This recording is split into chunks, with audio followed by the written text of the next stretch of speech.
I need advice about a situation that's been eating at me for months. I, 26M, am the middle child among 3 siblings. My older brother James, 29M, and younger sister Amy, 21F, have always been incredibly close to me. This story needs some background to make sense, so bear with me. Our parents died in a car accident 5 years ago when Amy was just starting high school.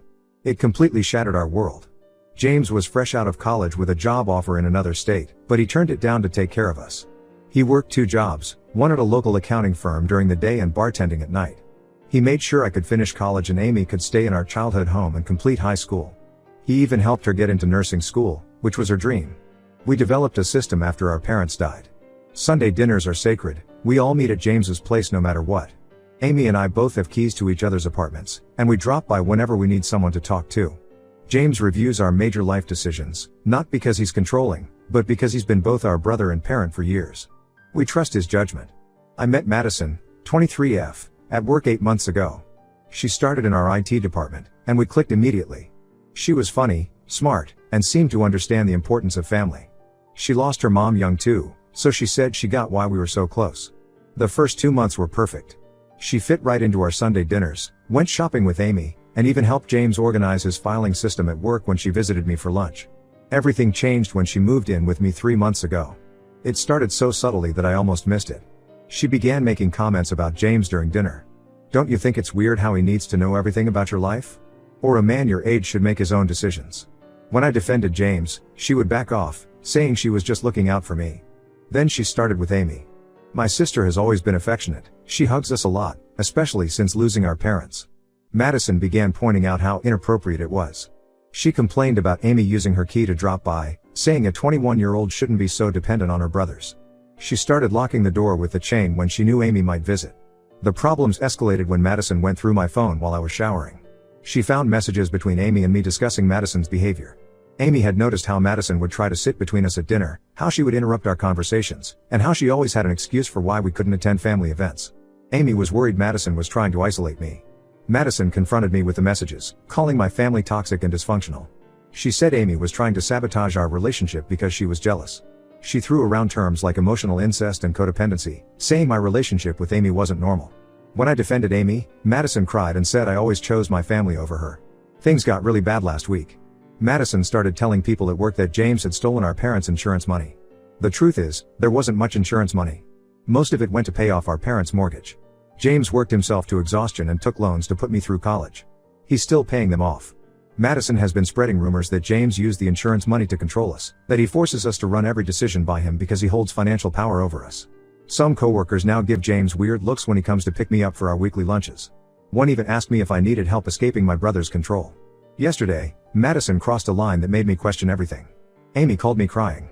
She ran into Madison at the grocery store, and Madison told her to stop living through her brother and get her own life. She told Amy that I complained about her being clingy and that I was too afraid to tell her myself. This was a complete lie, I've never said anything like that about Amy. When I confronted Madison, she turned on the tears. She said she was just trying to help our family become healthier and more normal. She insisted that our closeness was holding us all back from growing up. She said if I really loved her, I would set better boundaries with my siblings. I feel lost. James says I need to see the bigger picture, that Madison is trying to isolate me from my support system. Amy is hurt and confused, wondering if I really think she's clingy. Madison keeps saying she's the only one who truly wants what's best for me, that my siblings are using our parents' death to keep us unhealthily codependent.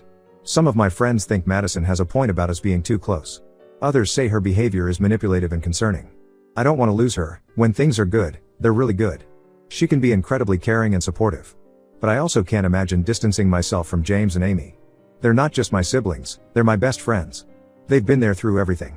I'm considering asking Madison to move out until we can figure things out, but I'm worried about how she'll react. She's already threatened to report James to his workplace for financial abuse. I don't even know what that means. James has supported us, not abused us. Am I wrong for wanting to keep both my girlfriend and my close relationship with my siblings? Should I ask her to move out? Am I missing something here? Edit. Thank you everyone for the responses. I'm reading through them and taking everything in. A lot of you have pointed out red flags I didn't want to see. I'll update when I've figured out my next steps. Update 1 first, I want to thank everyone who commented on my original post. Your insights helped me see things more clearly, though the situation has gotten significantly worse since then. After reading all the comments pointing out Madison's manipulative behavior, I decided to ask her to move out temporarily. I sat her down last Sunday after my siblings left our weekly dinner and explained that we needed space to work on our issues. She took it surprisingly well at first, agreeing that some time apart might help us gain perspective. She asked for a week to find a new place, and I agreed. That's when things started falling apart. The next few days were tense but manageable. Madison was quietly packing her things, and I was helping her look for apartments online. But on Thursday, everything exploded. I came home early from work because I had a headache, only to find Madison and Amy in our living room. Amy was crying, and Madison was showing her something on her phone. When I walked in, Amy looked at me with such hurt and betrayal in her eyes that it felt like a punch to the gut. She grabbed her bag and practically ran out. I tried to stop her, but she pushed past me. Madison sat there with this strange look on her face, half sad, half satisfied.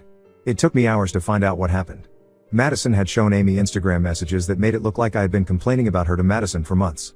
The messages showed me saying things like Amy needs to get her own life and I'm tired of her clinging to me, and even sometimes I wish she would just leave me alone. The messages were filled with private details about Amy that only a brother would know, making them seem authentic. Amy blocked me on everything: phone, social media, even email. She wouldn't answer her door when I went to her apartment. James tried to talk to her, but she was devastated, convinced that I had betrayed her trust. Madison played innocent, claiming she showed Amy the messages because she was worried about our unhealthy family dynamics and thought Amy deserved to know the truth. I knew I never sent those messages. When I confronted Madison, she broke down crying, admitting she had created fake screenshots. She claimed she did it because she felt threatened by my relationship with Amy and was scared of losing me. She promised to tell Amy the truth, but instead, she sent Amy more messages, saying I was trying to blame her for messages I had actually sent. The work situation has become unbearable too. Last week, Madison filed a complaint with HR claiming James had been harassing her whenever he came to pick me up for lunch. She said he would make threatening comments and follow her around the building. HR had to launch a formal investigation. James had to provide security camera footage, witness statements, and evidence of his whereabouts during all the times Madison claimed he harassed her. He was humiliated and angry, not at me, but at the whole situation. The truth finally came out when I found Madison's burner phone hidden in her sock drawer while helping her pack. She had been using it to create multiple fake profiles to send threatening messages to herself, making them look like they were from James and Amy. She would show these messages to our coworkers and friends as proof that my family was harassing her for trying to help me break free from their control. One message supposedly from James threatened to ruin her life for trying to help me. Another, allegedly from Amy, warned her to stay away from my brother or else. Madison had been showing these messages to everyone who would listen, painting herself as the victim of my cruel, controlling family. I've documented everything: the burner phone, the fake profiles, the manufactured Instagram messages. I'm moving all her things into storage tomorrow and changing my locks. James is talking to his lawyer about a defamation suit. We have enough evidence now to prove she manufactured the harassment claims. The worst part of all this is Amy. She still won't talk to me. Those fake messages hit her where she was most vulnerable. She's always been sensitive about being the baby of the family, about whether she relies on us too much. Madison knew this from all our family discussions and used it against her perfectly. James is trying to help me fix things with Amy, showing her evidence of Madison's deceptions, but Amy needs time. She said even if the messages were fake, the fact that I'd let Madison treat her badly for months was real. I feel like an idiot for not seeing the signs earlier. All of you who commented on my first post were right. Madison wasn't just trying to create boundaries, she was systematically trying to destroy my relationship with my siblings. I just hope I haven't lost my sister's trust forever because I was too blind to see what was happening. I'll update again when there's more to share. Right now, I'm focused on getting Madison out of my house and trying to repair the damage she's done to my family. Edit: a lot of you are asking about legal action. Yes, James's lawyer is looking into options for both the defamation and the false HR complaints. I'll include more details in my next update. Update 2: I thought the situation couldn't get worse after Madison moved out, but I was wrong. The past month has revealed layers of manipulation I never could have imagined.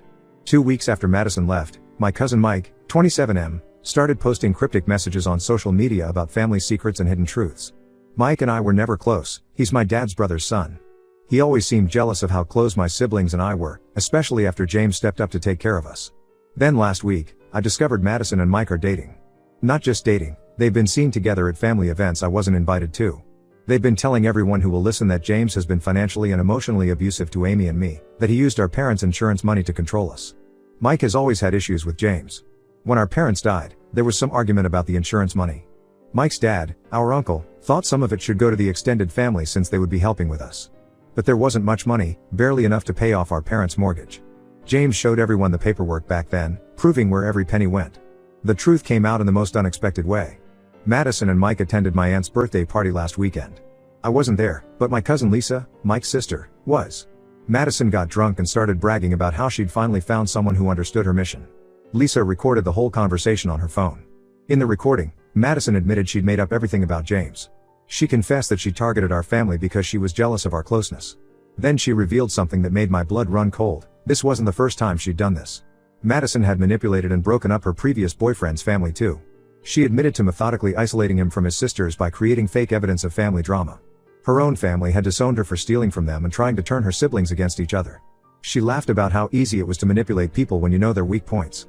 But the most shocking part was learning that Madison and Mike had been working together for months before she even met me. They met at a bar where Mike was venting about how unfair it was that James controlled our parents' money. Madison saw an opportunity.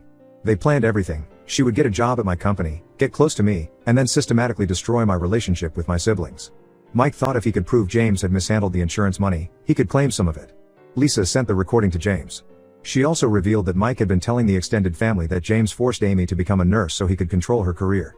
In reality, Amy had wanted to be a nurse since she was 12. She has our mom's old nursing textbooks displayed in her apartment. When confronted with the recording, Mike tried to claim Madison was lying because she was drunk. But Madison's phone had text messages between them dating back to before she met me, planning how to expose James's financial abuse. The family is in shock. Even Mike's parents are disgusted with him. Turns out there never was any insurance money to fight over. James has bank statements showing he took out loans for my college and Amy's nursing school. He's still paying them off. I feel sick thinking about how Madison used everything I told her about my family against us. She knew Amy was insecure about being the baby of the family, knew I worried about burdening James, knew exactly how to hit us where it would hurt most. James is pursuing legal action against both Madison and Mike for defamation. His lawyer says the recorded confession combined with the text messages gives us a strong case. Several family members have come forward admitting Mike and Madison tried to get them to file false reports about James's financial abuse. The only good thing to come from this is that Amy finally knows the full truth. She's talking to me again, though things are still strained. She says she doesn't blame me anymore but needs time to process everything. Finding out that Madison and Mike planned this whole thing from the start helped her understand that I was as much a victim as she was. I'll update again if anything significant happens with the legal case. Right now, I'm just trying to understand how I missed so many red flags and let someone manipulate me into almost losing the two people who have always been there for me. Update 3: I'm writing this final update to bring closure to this whole situation. The past 3 months have been a roller coaster, but things are finally settling down. After Madison's drunk confession video spread through the family, she and Mike tried to do damage control. They sent anonymous letters to James's workplace with more allegations, but it backfired. The company's legal team had already seen the video evidence and text messages. They're now part of the lawsuit James filed against both of them. The case is moving forward. 3 of Madison's former co-workers came forward with screenshots of her asking them to lie to HR about James harassing her. They refused at the time but felt guilty for not reporting it. Our company fired Madison after a thorough investigation revealed she had fabricated all her complaints. Amy and I are slowly rebuilding our relationship. She moved in with me temporarily last month after her apartment building had a fire. Living together again has helped us heal. We've had long talks about everything that happened. She admitted she was hurt not just by Madison's lies, but by how long I let Madison treat her badly. I apologized for not standing up for her sooner. The hardest conversation was when Amy told me how Madison would text her cruel messages whenever I wasn't around, always deleting them before I could see. She would tell Amy that she was holding me back, that no woman would want to marry a man who was so close to his sister. Amy kept quiet about it because she thought standing up to Madison would prove she was too dependent on me. Mike tried to apologize to the family, claiming Madison manipulated him too. But Lisa shared more recordings from their conversations at family events, showing he was fully aware of the plan from the start. His parents have cut him off financially and told him he's not welcome at family gatherings until he gets help. Last week, we found out Madison has moved to another state, but she's still trying to cause trouble. She made fake social media accounts pretending to be distant relatives, trying to spread more lies about James. Nobody believes her anymore. The family has started a group chat to alert everyone when she makes new accounts. James won a restraining order against both Madison and Mike. His lawyer says the defamation case looks strong, especially since we have evidence they planned everything before Madison even met me. Several family members have given statements about how Mike and Madison tried to convince them to file false reports. The biggest change is in our family dynamics. While Madison failed to break us apart, she made us realize we needed better boundaries with outsiders. We still have our Sunday dinners, but we're more careful about who we let into our inner circle. Amy has started dating someone new, and we made sure to take things slow, letting him earn our trust gradually. I'm not dating right now. I need time to work through everything that happened. James says I shouldn't blame myself for not seeing through Madison's manipulation sooner, but it's hard not to feel stupid when I look back at all the red flags. The silver lining in all this is that it brought our extended family closer. Except for Mike, everyone has apologized for believing Madison's lies about James. They've seen his bank statements now, understanding the sacrifices he made to raise us after our parents died. This will be my last update unless something major happens with the lawsuit. Thank you to everyone who helped me see the truth about Madison before she could completely destroy my family. Sometimes the people who seem perfect are the ones you need to watch out for the most. Edit, for those asking, yes, we changed all our locks, passwords, and security systems. Madison still tries to contact us through fake numbers, but we document everything for the lawsuit and don't respond.